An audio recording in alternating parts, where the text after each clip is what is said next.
No no, चुनाव का नहीं है ये प्रचार, ये तो है कहानी का एक किरदार। तो था लालटेन का ज़माना, है तभी का ये फसाना। तो बहुत बहुत बहुत बहुत पहले रहती थी एक औरत।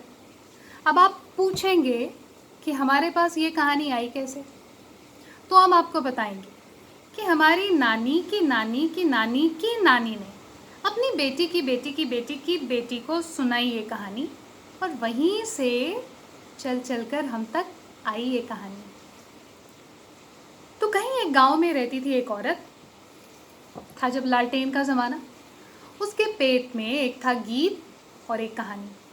लेकिन ये औरत ना तो गीत गाए ना कहानी सुनाए। अब ये गीत और कहानी दोनों ही अंदर अंदर तड़पते, बाहर आने को मचलते, लेकिन आए तो कैसे? ये औरत गीत गाए तब तो, कहानी सुनाए तब तो। गांव की सारी औरतें कुएं पर इकट्ठा होती, पानी भरती, गीत गाती, गुनगुनाती, कहानियाँ सुनाती। लेकिन ये औरत ना तो कहानी सुनाए ना गीत गाए। अरे बड़ा मन करता गीत का और कहानी का कि कभी तो वो अक्खो चाची के मुंह से निकले और बक्खो चाची के कान में घुस जाए। तो कभी बादल बनकर आसमान में मंडरा जाए, कभी मछली बनकर पानी में तैर जाए, कभी तितली बनकर फूल पर बैठ जाए, तो कभी पपीहे की तरह प्यू प्यू की पुकार लगा जाए। लेकिन कैसे?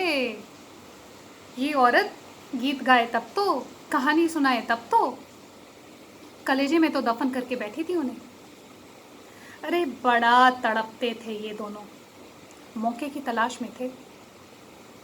एक दिन हुआ यूं कि इस औरत ने बहुत काम किया था, और ये जो थक कर खाट पर अपने पड़ी तो बस जरा सा मुंह खुला और यही तो मौका था, दोनों के दोनों निकल भागे।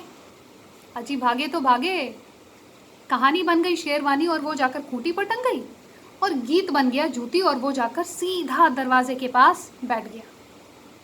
अब थोड़ी देर के बाद इस औरत का पति घूमता घुमाता झूमता झुमाता पहुंचा घर। अब देखता है कि दरवाजे पे ही एक आदमी के पैरों की जूतियां हैं। अंदर घुसा तो देखता है कि एक शेरवानी टंगी हुई है खूंटी पर। गुस्से में उसने अपनी पत्नी को उठाया। कौन? ये हक्की बक्की हैरान। नहीं है, नहीं है, नहीं। ओ हो, क्या घमासान। उसके बाद उन दोनों के बीच झगड़ा हुआ, खूब जबरदस्त।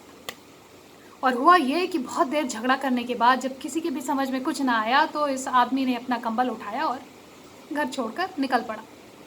और जब इस औरत की भी समझ में कुछ ना आया तो उसने लालटेन की लौ को घुमाया और वहीं पर वो सो गई।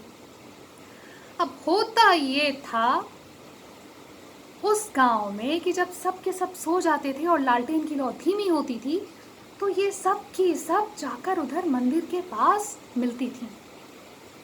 अब ये लालटेन तो उस दिन जा ही ना पाए। इतना बड़ा तमाशा, इतना बड़ा बखेड़ा चल रहा था घर में, तो ये तो बहुत देर से पहुंची। और जब पहुंची तो सारी की सारी सखियां ताना देने लगी। अब आई है, बता, सारे के सारे लोग उठने वाले हैं। अब ना कोई खेल हुआ, ना कोई गीत, ना कोई कहानी, जा बात नहीं करते तुझसे। तो फिर इसने बताया, अरे क्या बताऊं, क्या क्या हो गया आज वहां घर में। ये औरत के पेट में गीत भी था और कहानी भी। ना तो गीत सुनाती थी ना कहानी सुनाती थी, तो होना ही था दोनों के दोनों निकल भागे आज मौका देखते ही। अजी निकले तो निकले, औरत को सबक सिखाने के लिए रूप बदल लिया था। कहानी तो बन गई थी शेरवानी, वो जाके खूंटी पे टंग गई थी, और गीत जूती बन के वो दरवाजे के पास पड़ गया था। खुसुर फुसुर कर रहे थे ये दोनों बाहर निकलने के बाद। सब देखा था मैंने अपनी आंखों से। होना ही था ये तो।